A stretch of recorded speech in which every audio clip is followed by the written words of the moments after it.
WUSA 9 Sports with Darren Haynes, sponsored by Xfinity. All right, here's what's on my mind tonight. 2 Georgetown basketball players are no longer on the team. The school announced that James Akinjo and Josh LeBlanc will not be playing for the men's basketball team effective immediately and will not be members of the team for the remainder of the season. As a matter of fact, their names are no longer on the Hoyas website.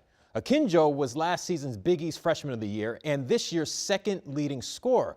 The university released this statement in part: Georgetown takes student conduct issues very seriously and ensures that they are investigated thoroughly. Now, just like most statements, they really didn't get into the details of what really happened. But I will say this: I played college ball for a few players that have gotten in trouble in the past, and when their names were removed from the team roster, we knew it had to be something serious. That's what's on my mind. Let me know what's on